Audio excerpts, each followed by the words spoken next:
আল্লাহ রাব্বুল আলামিনের কাছে এরকম অতীত বর্তমান ভবিষ্যৎ কিছু নাই। আল্লাহ রাব্বুল আলামিন একা ছিলেন, তখন কিছুই ছিল না।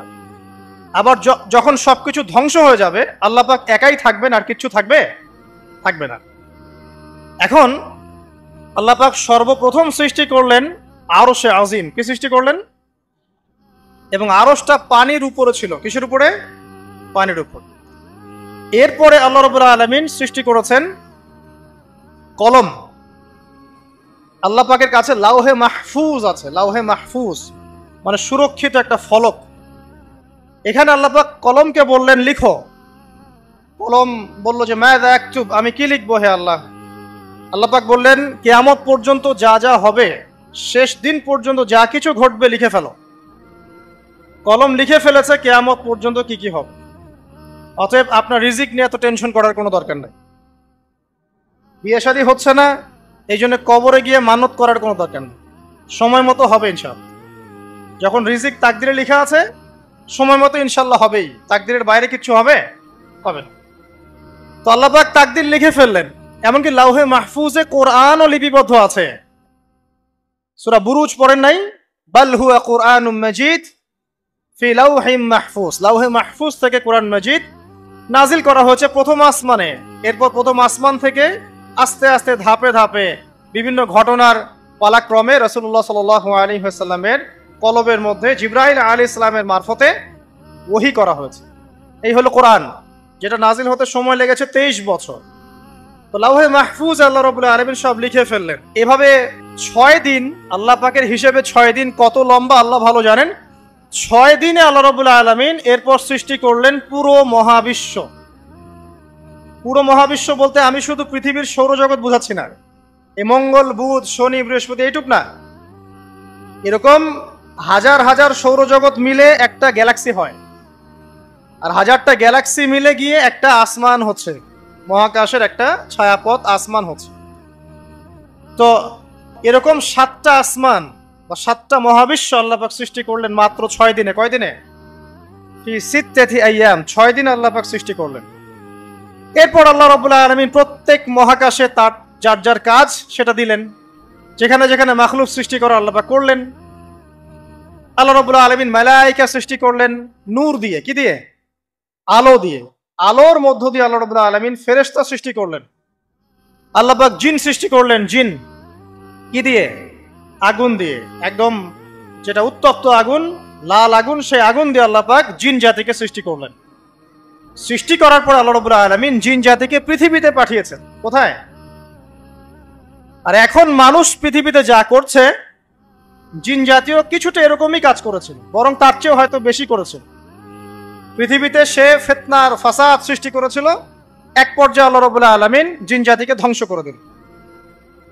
কিছু কিছু জিনকে আল্লাহ পাক অবশিষ্ট রাখলেন, যেগুলো পাহাড়ে, পর্বতে, বিভিন্ন জায়গায়, সমুদ্রে আশ্রয় নিল। পাহাড়ি এলাকাগুলোতে জিন থাকে, গভীর সমুদ্রে জিন থাকে, হ্যাঁ, জঙ্গলে জিন থাকে। এরকম কিছু জায়গা আছে, এগুলোর মধ্যে জিনরা থাকে। তো ওদেরকে ডিস্টার্ব করতে গেলে সমস্যা, আপনাকে ধরে ফেলবে। আর যদি প্রতিদিন সকাল সন্ধ্যার জিকির আজগার ঠিকঠাক মতো না করেন, কোরআন তেলাওয়াত ঠিকঠাক মতো না করেন, নামাজি না হন, আর পবিত্র না থাকেন, তাহলে জিন ধরার সম্ভাবনা বেশি। আর আমার মনে হয় এখনকার যে মেয়েগুলো রাস্তাঘাটে ঘোরাফেরা করে, এদের বেশিরভাগই জিন ধরা।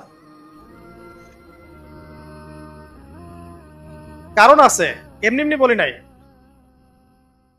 এটা আপনাকে বুঝতে হলে আল্লাহ এবং তার রাসূলের চোখ দিয়ে দেখতে হবে। তো কারণ তাদের চাল চলন স্বাভাবিক না, কিছু একটা ওদের উপর ভর করেছে। ওই ভরটা করার কারণে তার চাল চলন আজকে এমন হয়ে গেছে। এবং বহু মেয়ের ঘটনা এমন শোনা যায় যে সরাসরি তারা জিন দ্বারা ইফেক্টেড হয়। দেখেন না, রুকিয়া করতে হয়, শরঈ ভাবে রুকিয়া করতে হয়।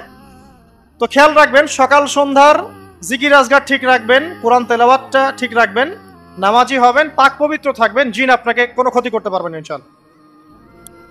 জিনরা কিন্তু রাসূল সাল্লাল্লাহু আলাইহি ওয়াসাল্লামেরও ক্ষতি করার চেষ্টা করেছিল। আল্লাহ রাসূল সাল্লাল্লাহু আলাইহি ওয়াসাল্লাম ওটাকে ধরেছিলেন, ধরে মসজিদের খুঁটির সাথে বেঁধে রেখেছে। নামাজের মধ্যে জিন আমাদের নবীকে ডিস্টার্ব করেছিল, আল্লাহ রাসূল ওই জিনকে ধরেছেন, ধরে খুঁটির সাথে বেঁধে রেখেছে। তারপরে তার মনে পড়লো সুলাইমান আলাইহিস সালামের কথা।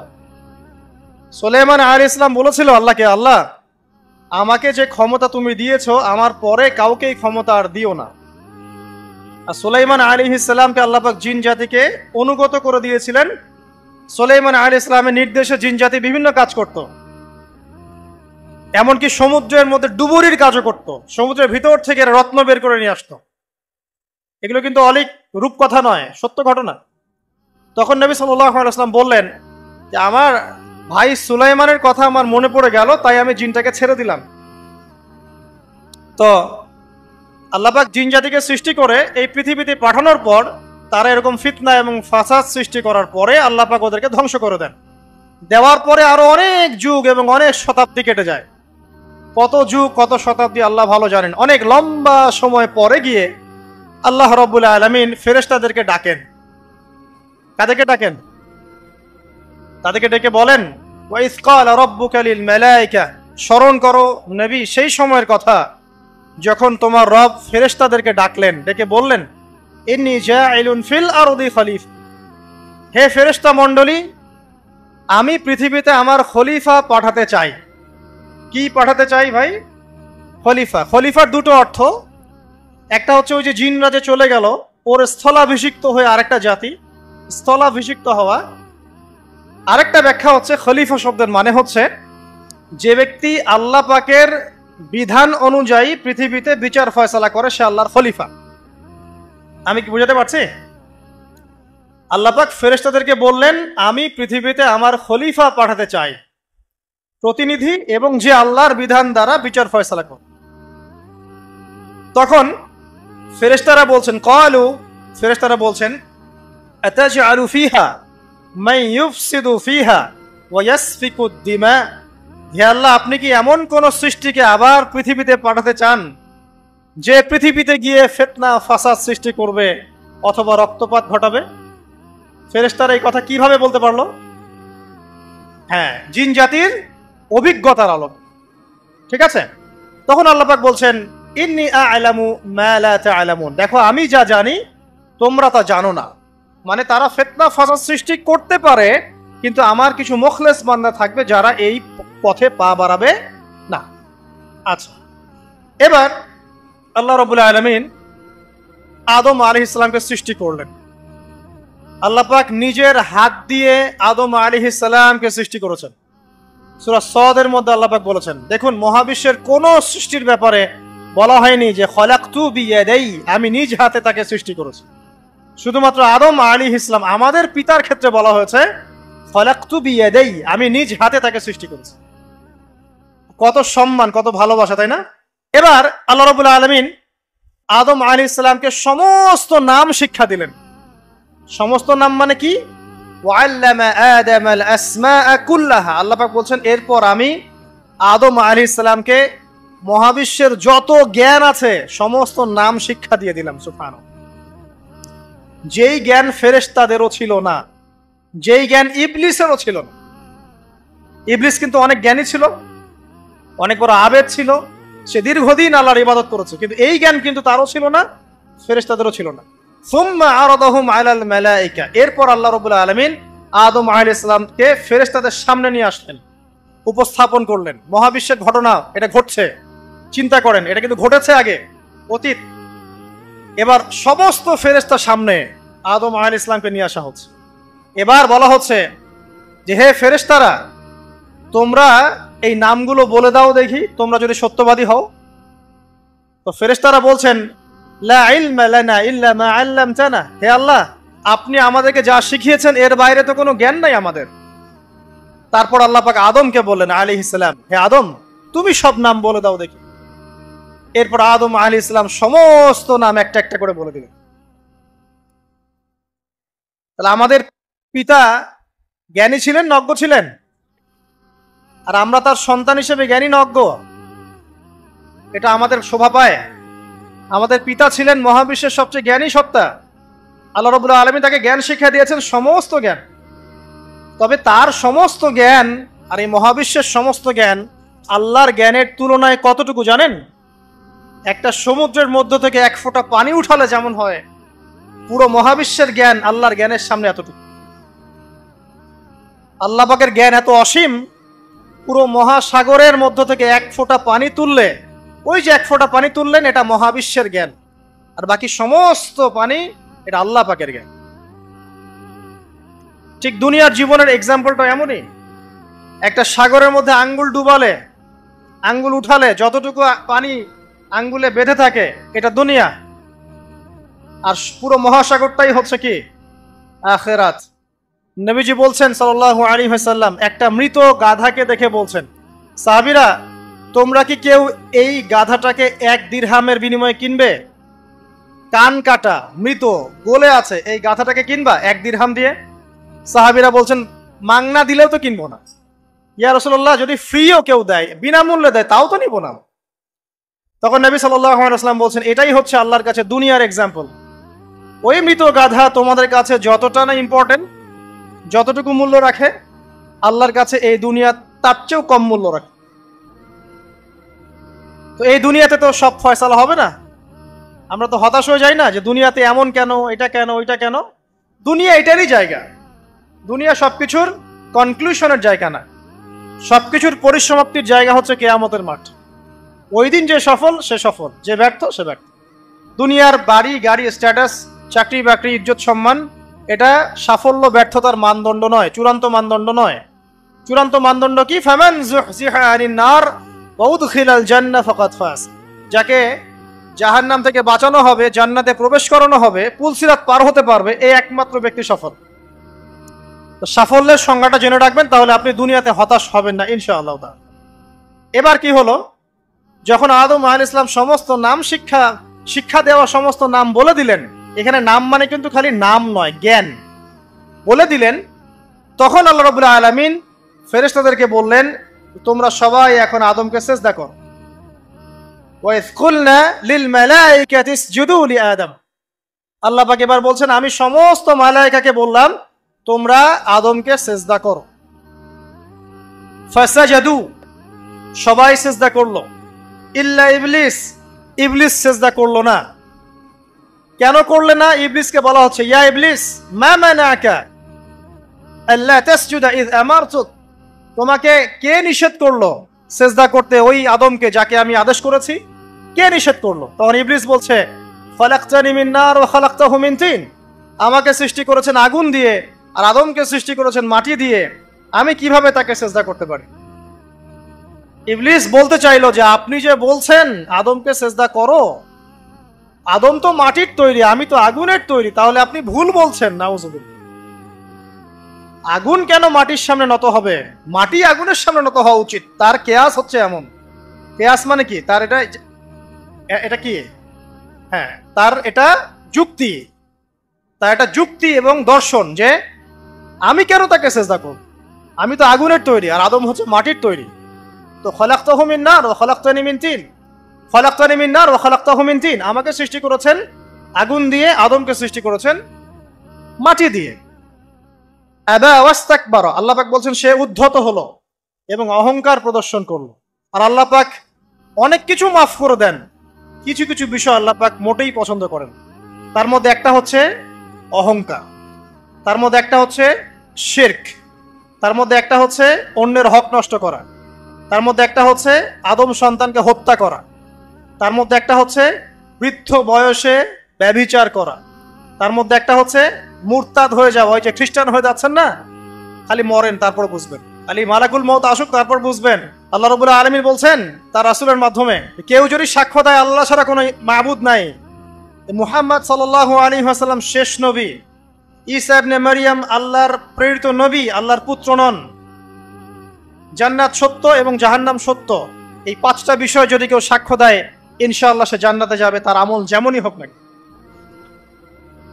টাকার বিনিময়ে, চাকরির বিনিময়ে, সমাজ সেবার নামে আর চিকিৎসার নামে ঈমান বিক্রি করে ফেললেন, সুবহানাল্লাহ সুবহানাল্লাহ।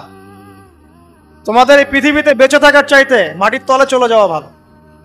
আবর্জনার কোনো প্রয়োজন নাই আল্লাহর এই জমিনে। এই মুসলিম উম্মার আবর্জনার কোনো প্রয়োজন নাই। এই মুসলিম উম্মার ঈমানদার সাহসী তরুণ প্রজন্মের দরকার। আল্লাহ পাক কবুল করুন, আমিন। এরপরে কি হলো? ইবলিস সিজদা করলো না, আবা ওয়াস্তাকবার, সে উদ্ধত হলো এবং অহংকার প্রদর্শন করলো। এবার আল্লাহ পাক জিজ্ঞাসা করলেন, কেন করলে না, কেন করলে না? সে বলল যে আগুন দিয়ে সৃষ্টি করেছেন আমাকে, তাকে সৃষ্টি করেছেন আপনি মাটি দিয়ে, সো আপনি ভুল আমি সঠিক, আমি কেন তাকে সিজদা? আল্লাহ পাক তখন আর তার প্রতি রহম করলেন না। আল্লাহ পাক তখন তাকে বলছেন ফখরুজ মিনহা, এখান থেকে বেরো। আল্লাহ পাক যেমন গফুর রহিম আরহামুর রহিমিন, ঠিক তেমনি আল্লাহ পাক শাদীদুল ইকাব, কঠিন শাস্তিদাতাও বটে। আল্লাহ পাক শুধু কি দয়াই করবেন, শাস্তি দিবেন না? দিবেন। ফখরুজ, অপদস্থ হয়ে লাঞ্ছিত হয়ে এখান থেকে বের হয়ে যায়। এখানে অহংকার করার অধিকার তোমাকে দেয়া হয় না, এখান থেকে বের হয়ে যাও। এবার ইবলিস বের হয়ে যাচ্ছে। বের হয়ে যাওয়ার সময় ইবলিস বলছে রব্বি, কি বলছে? রব্বি। দেখেন ইবলিস আল্লাহকে বলছে রব্বি, মানে ইবলিস আস্তিক। ইবলিস কি আস্তিক? ইবলিস আল্লাহ বিশ্বাস করে। ইবলিস বলছে রব্বি, হে আমার রব, আনজিরনি ইলা ইয়াউমি ইউবআসুন, আমাকে কিয়ামত দিবস পর্যন্ত অবকাশ দেন। আমাকে তো বের করে দিচ্ছেন, ঠিক আছে, আমাকে কিয়ামত দিবস পর্যন্ত অবকাশ দেন। শব্দ চয়ন হচ্ছে রব্বি, হে আমার রব, মানে ইবলিস কিন্তু নাস্তিক না। তাহলে এখন যারা এই যে এথিজমে বিশ্বাস করছেন, আসলে এরা কেউ নাস্তিক না, এরা ইসলাম বিদ্বেষী। কখনো দেখবেন না তাদেরকে অন্য ধর্মের কোনো বিষয় নিয়ে কটু মন্তব্য করছে, প্রশ্ন উত্থাপন করছে, এমনটা খুব কমই দেখবেন। এতে যত মাথা ব্যথা ইসলাম নিয়ে। এখানে দেখেন ইবলিসের কথা বলছি, ইবলিস কিন্তু আস্তিক। ইবলিস কি বলছে? রব্বি আনজিরনি ইলা ইয়াউমি ইউবআসুন, হে আমার রব। ইবলিস জানে যে আল্লাহ তার রব। ওই যে সূরা হাশরের শেষের দিকে পড়ে দেখবেন ইবলিস বলে উকফুর, তোমরা কুফরি করো। তারপরে মানুষ যখন কুফরি করে সে বলে আমি ইন্নী আখাফুল্লাহ রাব্বাল আলামিন, আমি আল্লাহকে ভয় করি যে জগৎ সমূহের প্রতিপালক। শয়তানকে মানুষ গিয়ে জিজ্ঞাসা করবে, জাহান্নামীরা, তুমি আমাদেরকে পথভ্রষ্ট করেছে। শয়তান বলবে আমি কিচ্ছু করি নাই, আমি তোমাদেরকে কোনো কাজে ফোর্স করি নাই, আমি শুধু তোমাদেরকে ওয়াসওয়াসা দিয়েছি, তোমরা নিজেরাই কাজ করছো। ফালা তালুমুনি ওয়ালুমু আনফুসাকুম, সূরা ইব্রাহিম পড়ে দেখেন। শয়তান বলবে তোমরা আমাকে লানত করো না, নিজেদেরকেই লানত কর, আমি তো তোমাদেরকে বাধ্য করে কাজ করাই নাই, তোমরা নিজেরাই করেছো এই কাজগুলো। আসুন সামনে যাই। এবার আল্লাহ পাক যখন ইবলিসকে বের করে দিলেন, সে বলছে আমাকে কিয়ামত পর্যন্ত অবকাশ দিন। কিয়ামত পর্যন্ত অবকাশ নিয়ে ইবলিস কি করবে?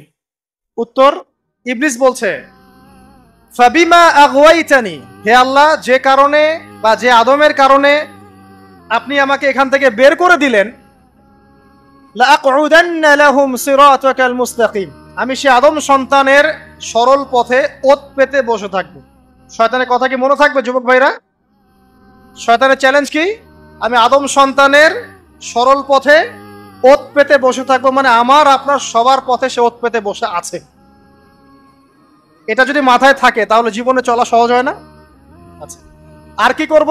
সুম্মা লাআতিয়ান্না মিন বাইনি আইদিহিম, শুধু বসেই থাকবো না, আমি আসবো তাদের সামন থেকে, ওয়া মিন খালফিহিম, তাদের পিছন থেকে, ওয়া আন আইমানিহিম, তাদের ডান দিক থেকে, ওয়া আন শামাইলিহিম, তাদের বাম দিক থেকে, ওয়ালা তাজিদু আকসারাহুম শাকিরিন, হে আল্লাহ, আপনি বেশিরভাগ আদম সন্তানকে শুকরগুজার পাবেন না। কার কথা? শয়তানের এই কথাটা কি সত্য না মিথ্যা? এখন বেশিরভাগ লোক নামাজ পড়ে না পড়ে না? পড়ে। বেশিরভাগ মুসলিমের দাড়ি আছে না নাই? বেশিরভাগ মুসলিম সুদ খায় না খায় না? এখন বেশিরভাগ তরুণ প্রজন্মের জেনায় আছে না নাই? পর্নোগ্রাফি সবাই দেখে না দেখে না? অন্যের সম্পদ আত্মসাৎ মানুষ করছে না? দুর্নীতি করছে না? ঘুষ খাচ্ছে না? ইসলামের বিধান 100% পালন করে কত পার্সেন্ট মানুষ? খুব কম। আচ্ছা বাদ দেন এত বড় বড় কথা, শুধু কুরআনুল কারীম তেলাওয়াত করতে পারে কতজন মানুষ? বলি না আমরা 90% মুসলিমের বাংলাদেশ, তো 90% মুসলিমের বাংলাদেশে কত ভাগ মুসলিম কোরআন তেলাওয়াত করতে পারে? একটা শুমারি করে দেখেন, কোরআন শুমারি, এটা কোরআন শুমারি করে দেখেন যে কত পার্সেন্ট মুসলিম শুদ্ধ করে কোরআন পড়তে পারে। যারা পড়তে জানে তাদেরও পড়া যে কত ভুল আছে, আলেম ওলামার কাছে গেলে বুঝতে পারবে। আর এই ভুলের কারণে যে অর্থ কত পরিবর্তন হচ্ছে আপনি তো জানেনই না। তো এই যে শয়তান বলেছে ওয়ালা তাজিদু আকসারাহুম শাকিরিন, আপনি বেশিরভাগকেই শুকরগুজার পাবেন। তো কথা সত্য না মিথ্যা? দেখেন ও কিন্তু তার মিশনের মধ্যে ঠিকই আছে।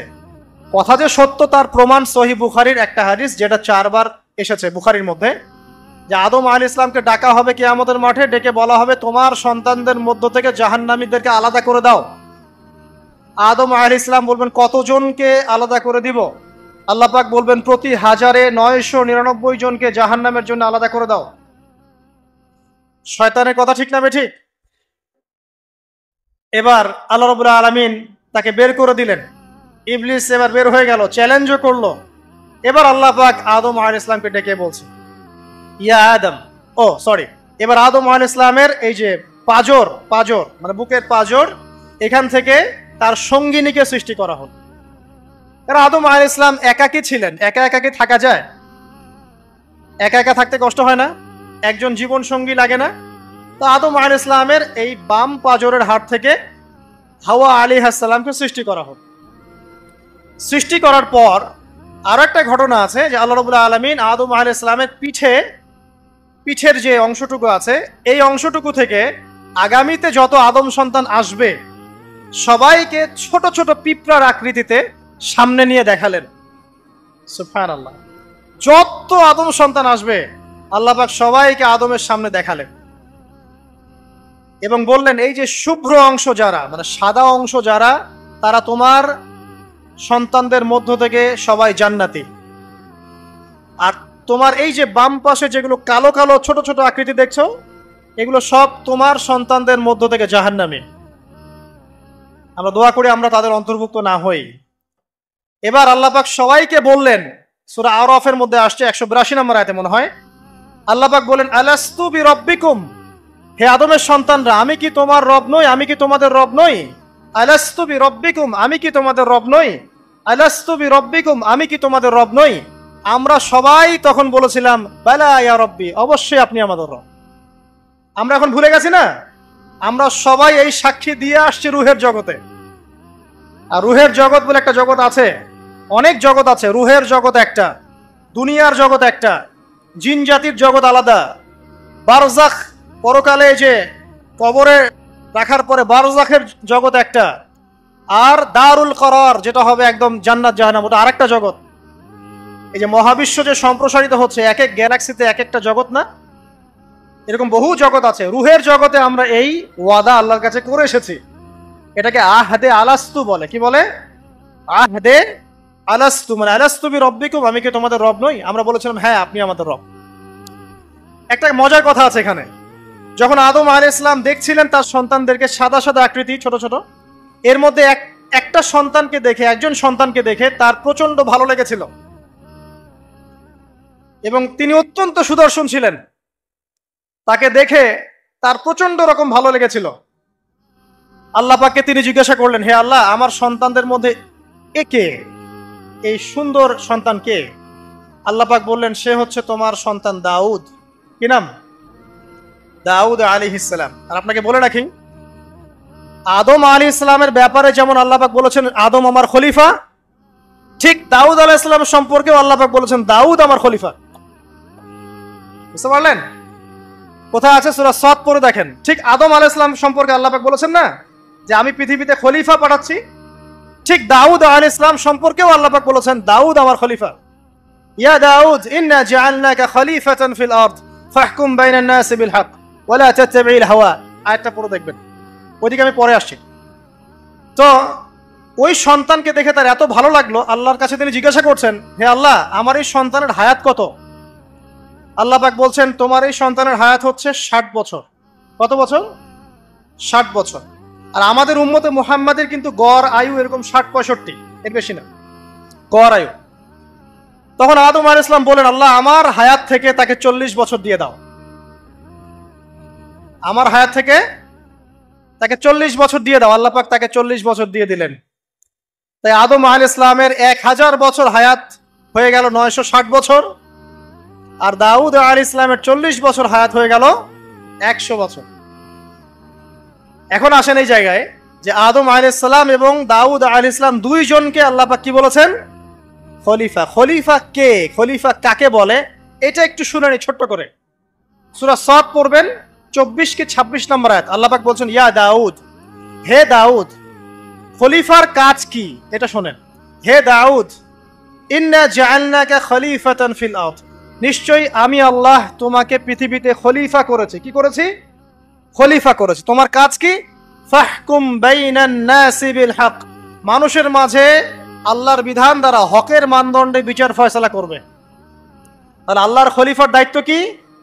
আল্লাহর বিধান দ্বারা বিচার ফয়সালা করা। ওয়ালা তাত্তাবিউল হাওয়া, তুমি নিজের প্রবৃত্তির অনুসরণ করবে না। ফায়ুদিল্লাকা আন সাবিলিল্লাহ, তাহলে তোমাকে এটা সরল পথ থেকে বিচ্যুত করে দিবে। ইন্নাল্লাযীনা ইউদিল্লুনা আন সাবিলিল্লাহ, নিশ্চয় যারা আল্লাহর পথ থেকে বিচ্যুত হয়ে যায়, লাহুম আযাবুন শাদীদ, তাদের জন্য কঠিন শাস্তি আছে। বিমা নাসু ইয়াউমাল হিসাব, এই কারণে যে তারা হিসাবের দিনটা ভুলে গেছে। এই আয়াত থেকে খলিফার ফাংশন বুঝতে পারলেন? খলিফার ফাংশন কি? আপনি যা ইচ্ছা তাই ফয়সালা করবেন, নিজের মন গড়া যা ইচ্ছা রচনা করবেন। ফাহকুম বাইনান নাসি বিল হক, মানুষের মধ্যে হকের মানদণ্ডে বিচার ফয়সালা করো। হকটা কি জিনিস? আমার দর্শন হক, আমার ফিলোসফি হক, আমার যুক্তি, আমার বিজ্ঞান, এগুলোই হকের মানদণ্ড। হকের মানদণ্ড কি? কোথায় উত্তর আছে? কোরআনেই উত্তর আছে। কোন সূরা? সূরা কাহফ। কত নম্বর আয়াত?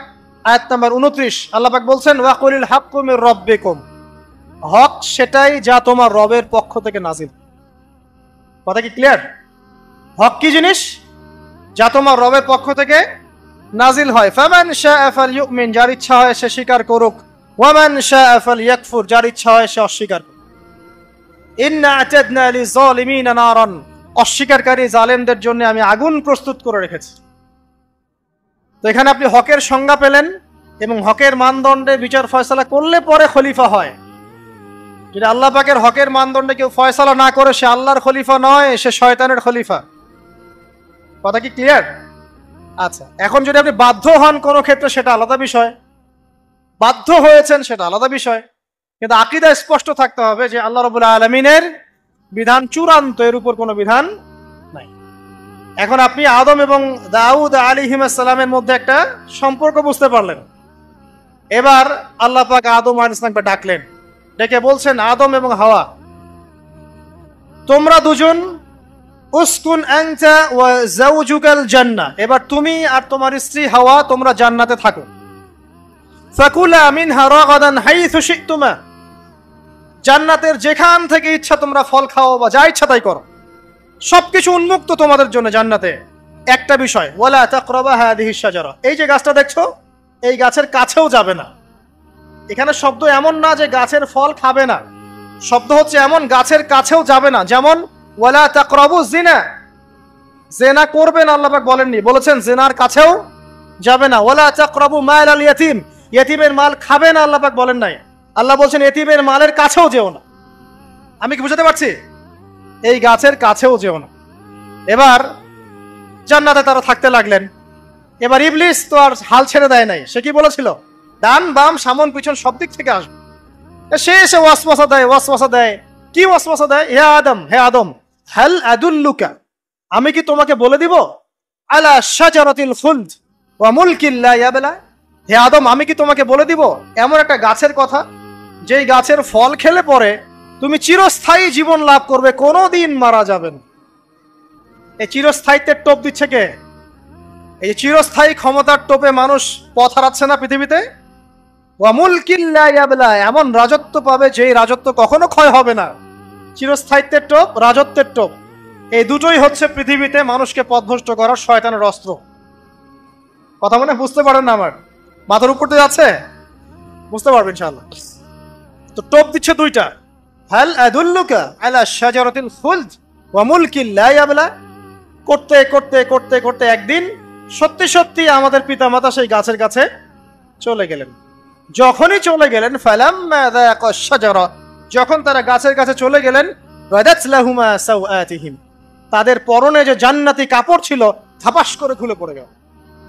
ইন্না লিল্লাহি ওয়া ইন্না ইলাইহি রাজিউন, আমাদের পিতামাতাকে পুরো মহাবিশ্বে ফেরেশতাদের সামনে জান্নাতে নগ্ন করে দিল ইবলিস। আমি মনে বুঝাতে ব্যর্থ হচ্ছি, আমাদের পিতামাতাকে জান্নাতে ফেরেশতাদের সামনে, সবার সামনে নগ্ন করে কাপড় খুলে ফেললো কে? ইবলিস। তো এখন যে কাপড় খোলার সংস্কৃতি চলছে, কারা এরা? ওরা জিন শয়তান, এগুলো মানুষ শয়তান। শয়তান দুই প্রকার, মিনাল জিন্নাতি ওয়ান নাস, জিন শয়তান আর মানুষ শয়তান। ওই জিন শয়তান এদেরকে ওয়াসওয়াসা দিয়ে দিয়ে নগ্ন করেছে, এরা এখন নগ্নতার আন্দোলন শুরু করেছে, এবং আমি জানি কয়দিন পর এটা বিকিনি পরেও ঘুরবে। অবাক হচ্ছেন? কিয়ামতের আলামতের মধ্যে অন্যতম হচ্ছে মানুষ রাস্তার ধারে ধারে জেনা করবে, রাস্তার মোড়ে মোড়ে জেনা হবে। তখনকার সবচেয়ে ভালো মানুষ হবে সেই ব্যক্তি যে গিয়ে বলবে যে বাবা তোমরা জেনা করছো, এই দেয়ালের পিছনে গিয়ে করতে পারলা না, সে হবে সবচেয়ে ভালো মানুষ। এই যে কাপড় খোলার সংস্কৃতি শুরু হয়েছে, এটা কার সংস্কৃতি? বাদাত লাহুমা সাওআতিহিম, আল্লাহ পাক আরো বলছেন ইয়া বানি আদম, হে আদম সন্তান, লা ইয়াফতিনান্নাকুমুশ শাইতান, শয়তান যেন তোমাদেরকে ফিতনায় ফেলতে না পারে। কামা আখরাজা আবাওয়াইকুম মিনাল জান্নাহ, ঠিক যেভাবে শয়তান তোমাদের পিতামাতাকে জান্নাত থেকে বের করে দিয়েছিল। আর কি করেছিল? কামা আখরাজা আবাওয়াইকুম মিনাল জান্নাহ ইয়ানজিউ আনহুমা লিবাসাহুমা, শয়তান তোমাদের পিতামাতার লেবাস পোশাক খুলে ফেলেছিল। ঠিক এভাবেই যেন পৃথিবীতে শয়তান তোমাদেরকে ফিতনায় ফেলতে না পারে, আল্লাহ পাক সতর্ক করছে। এখন কি বুঝতে পারছেন? এই নগ্নতার যে 6 লাভ, নগ্নতা, অশ্লীলতা, পর্নোগ্রাফি, বেহায়াপনা, ফ্রি মিক্সিং, নারীদেরকে নগ্ন করে রাস্তায় বের করে নিয়ে আসা, এগুলো কার এজেন্ডা? শয়তানের এজেন্ডা। এর উপর কোনো কথা নাই, কারণ কোরআনের উপর কোনো সত্য নাই। এগুলোর উপরে কোনো কথা হবে না, বিকজ কোরআনের উপর কোনো সত্য নাই। আছে? নাই। কোরআনে আল্লাহ পাক বলেছেন যে শয়তান ফিতনায় ফেলেছিল, ইয়ানজিউ আনহুমা লিবাসাহুমা, শয়তান তোমাদের পিতামাতার লেবাস খুলে ফেলে দিয়েছিল। ওয়াতাফিকা ইয়াখতিফানি আলাইহিমা মিন ওয়ারাকিল জান্নাহ, তখন আমাদের পিতামাতা জান্নাতের গাছের যে এই যে পাতাগুলো আছে এগুলো ছিঁড়ে ছিঁড়ে লজ্জাস্থান ঢাকতে লাগলেন। ইন্না লিল্লাহ, আমাদের পিতামাতার কি দুর্দশা হয়েছিল, আমাদের পিতামাতার কি দুর্দশা, কি লজ্জা হয়েছিল তখন। চিন্তা করে দেখেন, শয়তান কাপড় খুলে ফেলে দিয়েছে, আর আমাদের পিতামাতা, আমাদের মা, আমাদের বাবা জান্নাতের এই যে পাতাগুলো ছিঁড়ে ছিঁড়ে গায়ের লজ্জাস্থান ঢাকা শুরু করেছেন। কি পরিমাণ লজ্জা চিন্তা করেন। আপনাকে যদি এখানে কেউ নগ্ন করে ফেলে এবং আপনি যদি না চান বিষয়টা, সবাই জোর করে আপনার কাপড় খুলে ফেলে, আপনার কেমন লাগবে? কেমন লাগবে? এই ঘটনা ঘটেছে মহাবিশ্বে, শয়তান ঘটিয়েছে। এরপর আল্লাহ পাক ডাকলেন, ডেকে বলছেন ইয়া আদম, হে আদম, আলাম আনহাকুমা আন তিলকুমা শাজারা, হে আদম, আমি কি তোমাদেরকে দুজনকে নিষেধ করি নাই যে গাছের কাছে যাবে না? আমি কি তোমাদের দুইজনকে নিষেধ করি নাই যে তোমরা গাছের কাছে যাবে না? তখন আদম আলাইহিস সালাম বুঝতে পারলেন যে তারা একটা বড় ভুল করে ফেলেছে। তারপর আল্লাহ রাব্বুল আলামিন দয়া পরবশ হয়ে আদম এবং হাওয়া আলাইহিস সালামকে কালিমা শিক্ষা দিলেন, তওবার কালিমা, যেই কালিমা দিয়ে তারা তওবা করতে পারেন। সেই কালিমা হচ্ছে রব্বানা যালামনা আনফুসানা ওয়া ইল্লাম তাগফির লানা ওয়া তারহামনা লানাকুনান্না মিনাল খাসিরিন। এই দোয়া শিখে নিয়ে আদম এবং হাওয়া আলাইহিস সালাম তওবা করলেন। আল্লাহ পাক তাদের তওবা কবুল করে মাফ করে দিলেন। কিন্তু জান্নাতে আর থাকা হলো না। আল্লাহ পাক বলেন কুল নাহবিতু মিনহা জামিআ, এবার তোমরা সবাই মিলে এখন পৃথিবীতে নেমে যাও। আল্লাহ মাফ করে দিলেন, কিন্তু তোমরা এখন পৃথিবীতে নেমে যাও, জান্নাতে আর থাকা হবে না। খেয়াল করে দেখেন, ইবলিসও আল্লাহর আদেশ মানে নাই। আল্লাহ বলেছেন সেজদা করো, ইবলিস কিন্তু করে নাই। আবার আমাদের পিতা আদম আলাইহিস সালামকে আল্লাহ পাক বলেছেন গাছের কাছে যেও না, তারা চলে গেছেন। দুটোই কি অবাধ্যতা নয়? তাহলে ইবলিসকে চিরস্থায়ী জাহান্নামী করা হলো, আদম সন্তানকে কেন করা হলো না? উত্তর, আদম সন্তান আদম আলাইহিস সালাম তওবা করে ফিরে এসেছে, ইবলিস আসে নাই। তাই আমাদের দ্বারা পদে পদে ভুল হবেই, তওবা করে ফিরে আসলেই গুনাহ মাফ ইনশাআল্লাহ।